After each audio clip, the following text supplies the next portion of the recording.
Hi, my name is Jessica Bettendorf, and I am doing my discourse analysis on childcare in the US. So, first statement of the problem. Finding quality, affordable childcare is a struggle for many parents, particularly single parents and those with a low socioeconomic status. As of 2018, the typical family in the US was spending 14% more on childcare than they did in 1990, inflicting serious financial hardships. Estimates have indicated that the annual cost of childcare for infants exceeds just 1 year of college or just 1 year of tuition at a college university. Difficulties in finding quality, affordable childcare has caused some parents to drop out of the labor force, reduce their hours, or turn down a promotion. When this happens, there can be lifetime consequences on earnings, savings, and retirement. These costs are even higher for mothers and people of color. Unlike major Western countries, the US lacks a national childcare system with a comprehensive mechanism for policy making or funding. Therefore, childcare in the US is fragmented, which has led to significant discourse in the availability, cost, and quality of childcare, and has been made worse by the global COVID-19 pandemic. Unlike public schools, childcare centers receive extremely limited federal or state subsidies, making high-quality childcare out of reach for most low-income and/or minority families in the U.S. As of 2018, just over half of the children in U.S. rural communities lived in childcare deserts, which are areas with 30 or more children and no childcare programs. A lack of childcare also has detrimental effects on parents' mental health. For instance, research has indicated that single mothers and low-income families struggling to find consistent, quality, and affordable childcare had increased levels of parenting stress, suggesting that these women found it difficult to cope with childcare difficulties due to having few social and economic resources to turn to. Childcare shortages also negatively impact parents' ability to work and/or force them to rely on unregulated childcare. Furthermore, many low-income single mothers who struggle to find affordable, high-quality childcare have difficulties accumulating social capital, often realized through increased education. Lastly, mothers with young children are less likely to be in the labor force compared to those with older school-age children. The high price and low quality childcare options in the US are significant reasons for mothers' low labor force participation rates. The difficulties to find quality, affordable childcare also has grave consequences for the US economy. So clearly, this childcare issue is a huge problem. So there are multiple factors that have contributed to the lack of affordable quality childcare in the US. For one, most of the revenue from childcare programs comes from tuition and/or fees, and payroll accounts for 80% of childcare program expenses. Most experts view this as unsustainable. For example, the majority of childcare programs have limited access to recovery or savings funds. Therefore, if they are closed, even for a short period, they cannot meet payroll or pay rent, which leads to permanent closures. The pandemic put substantial strains on the childcare industry, with smaller childcare programs vulnerable to financial ruin. Additionally, the federal government has provided very little financial aid.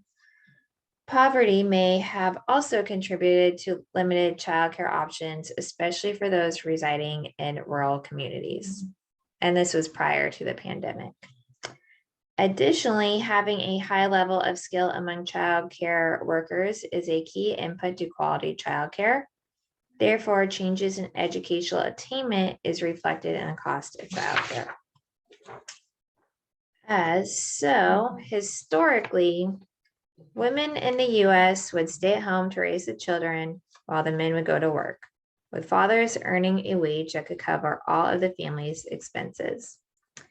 Now, this only lasted for a brief time and mainly included white middle-class families, all of which could explain why the federal government never made access to affordable, quality childcare a major priority.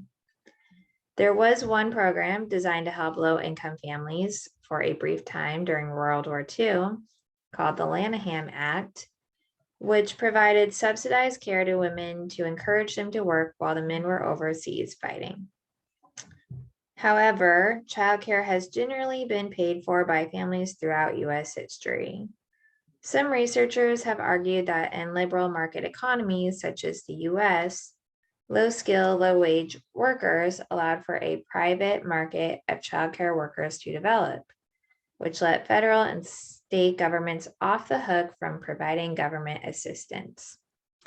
However, in Western European countries, governments aiming to promote women's employment or ensure the education of young children have provided extensive public subsidies for childcare programs and services. Research has also indicated that the number of childcare workers with a high school degree or less declined between 1992 and 2014, which could explain the reduced quality of childcare programs available. Another factor that has contributed to the decline of quality childcare is that in some states have loosened their restrictions on things such as education, ratios for older children, and group sizes for children of all ages. Conversely, some states have tightened their restrictions, which has contributed to the higher costs of childcare. Following the COVID-19 pandemic, the struggle to gain access to affordable quality childcare became exponentially worse. Due to social distancing policies, non-essential businesses were forced to shut down, and in some states, this included childcare centers. As parents were laid off or others chose to work from home, the demands for childcare decreased, resulting in additional childcare closures. The closures ultimately caused problems for essential workers such as healthcare workers, first responders, grocers, and more, who relied on childcare programs. Furthermore, as attendance decreased at childcare centers, the costs increased, causing affordable quality childcare even more hard to come by. The childcare industry was not included in the identified 16 groups of critical sectors during the COVID-19 pandemic, which is problematic because having this designation can assist states to prioritize accommodations for critical employees so they can continue to work. Ultimately, the pandemic has placed substantial strains on the already broken childcare industry, with smaller childcare programs vulnerable to financial ruin. So for this project, I interviewed an expecting single mother. To protect her confidentiality, I will call her Claire. Claire is barely making enough money to support herself. Claire reported that she is experiencing anxiety and panic attacks related to how she will pay for childcare once her baby is born. I can't afford to take time off work, and her employers do not offer maternity leave, said Claire. Claire reported that she may have to quit her job and go on welfare so that she can stay home with the baby. Claire explained that there is some state assistance, but it only covers a portion of daycare, and she cannot afford to pay the rest out of pocket. Some people and organizations have argued that the rising costs are due to a deep-rooted problem in the childcare market, while others point to the decline of mothers' participation in the labor force. A lack of affordable and available childcare programs in the U.S. has led to decreased economic productivity, with women being forced to exit the labor force. U.S. history and current beliefs and attitudes regarding a universal childcare policy would likely fail in the U.S. because few would support it, thus keeping costs high and quality low.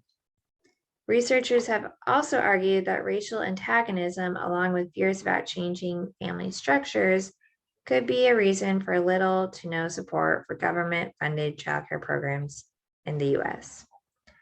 Furthermore, childcare options are virtually non-existent for those who work irregular hours outside of a 9-to-5 job, which alienates a bunch of people, sadly.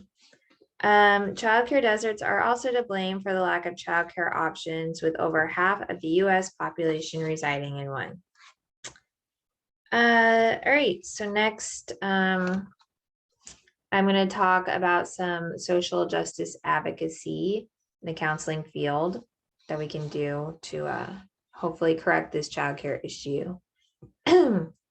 So many national and local organizations are advocating for the expansion of childcare to improve quality and develop strategies to reduce the costs.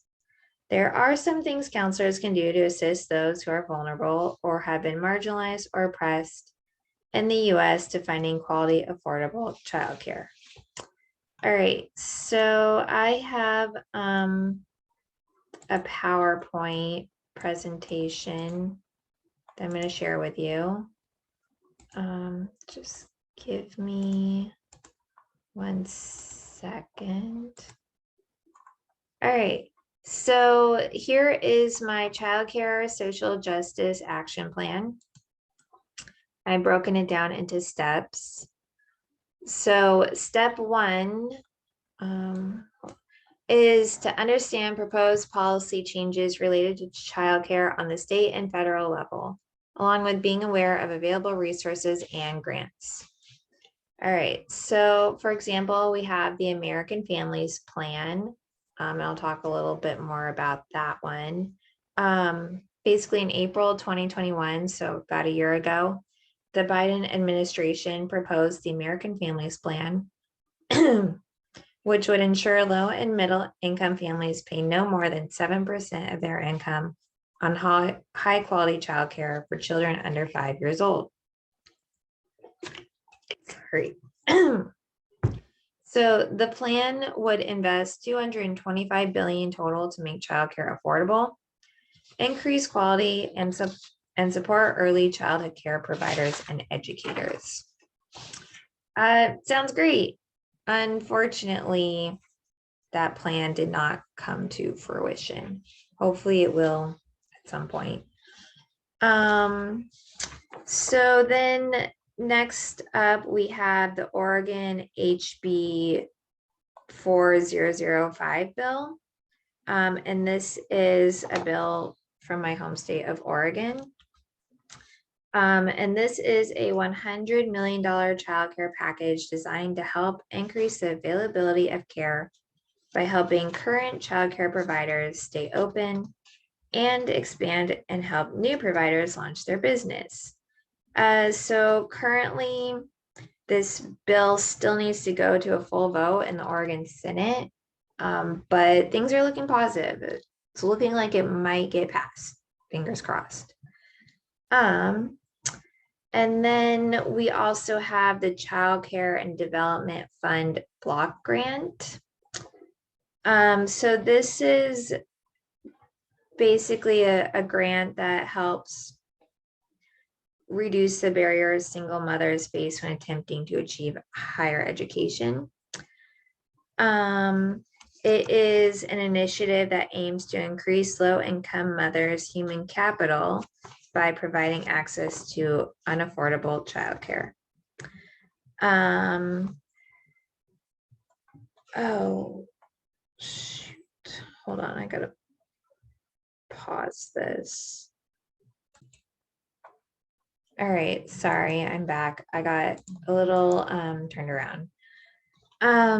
So the Child Care and Development Fund block grant is currently one of the government's most substantial investments in low-income children and families, costing $8.5 billion and serving about 1.5 million children per month. Research has indicated that the majority of the grant's subsidy recipients were able to attain education And the largest positive impact was for mothers who had children younger than 2 years old, which could indicate that being able to put children into childcare programs greatly increased single mothers' abilities to earn an education, thus further highlighting the need for affordable quality childcare. All right, so step 2 is to support political candidates who support an agenda that includes a more expansive childcare system. So this would be like Tobias Reed for governor in my state of Oregon. He has a huge platform that supports childcare and early education. Step 3 is become a member and or follow key organizations to support childcare reform. So we have Childcare Aware of America. If you want to pause this recording and click on this link or copy and paste it, it's a quick little video that kind of talks about Childcare Aware of America, their mission statement, what they do to help.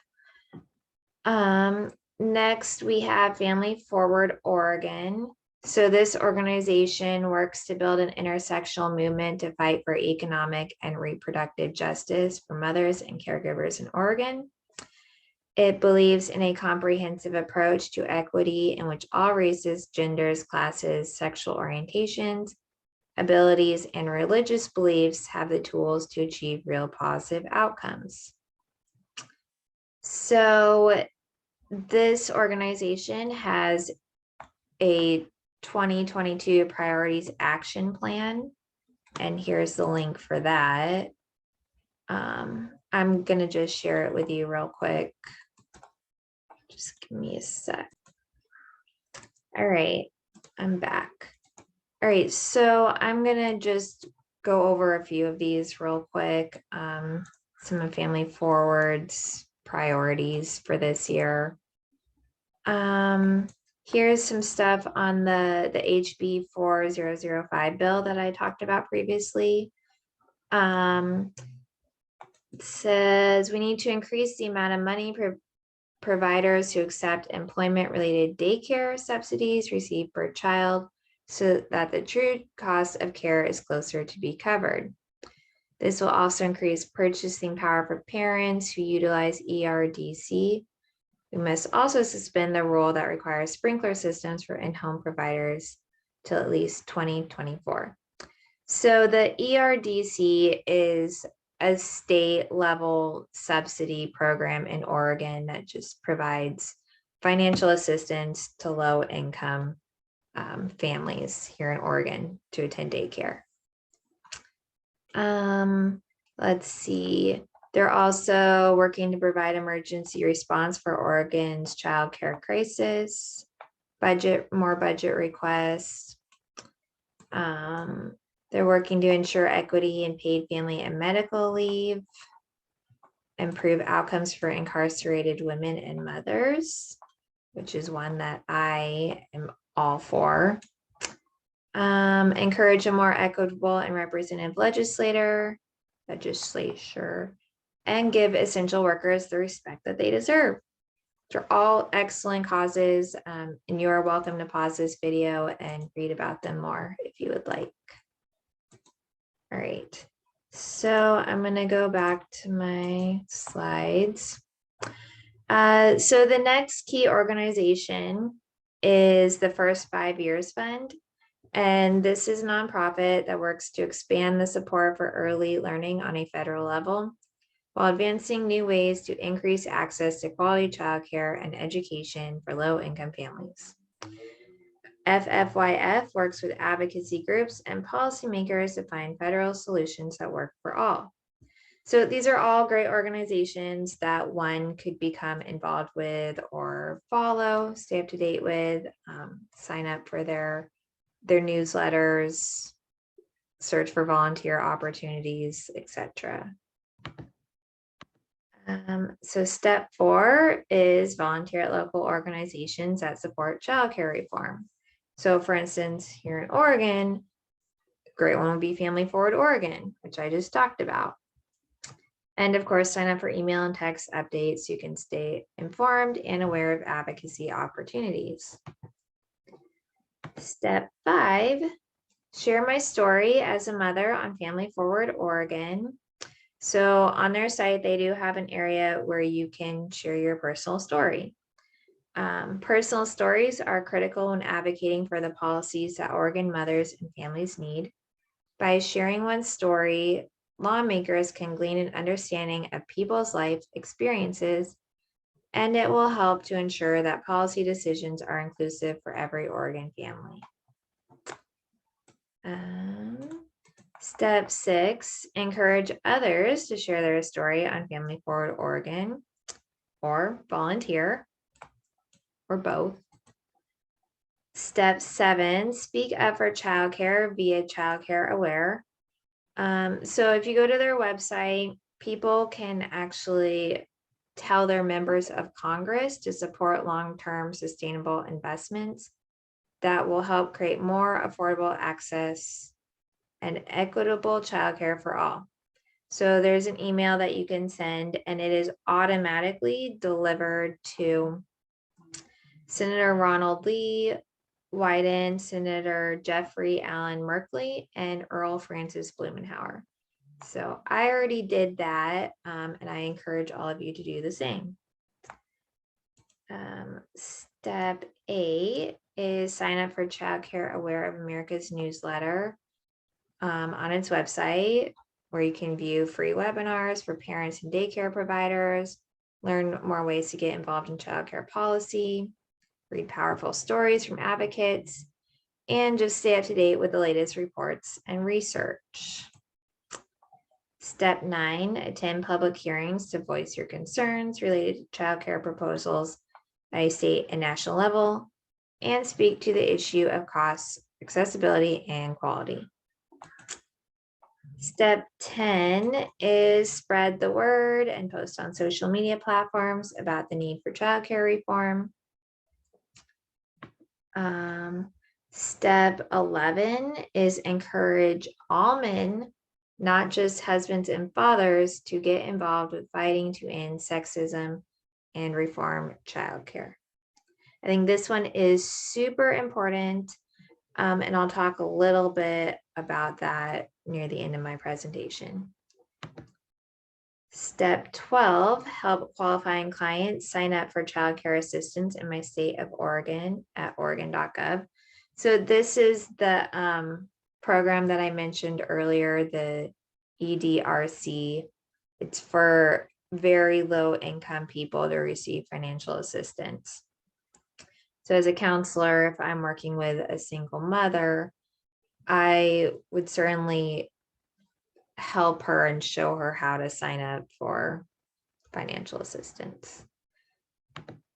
All right, so in conclusion, there are programs on a state level designed to assist people with paying for childcare. However, in Oregon, for example, these programs are only available for the extremely low income individuals. There is nothing in place for a middle-class family or a family that is making just above the poverty level.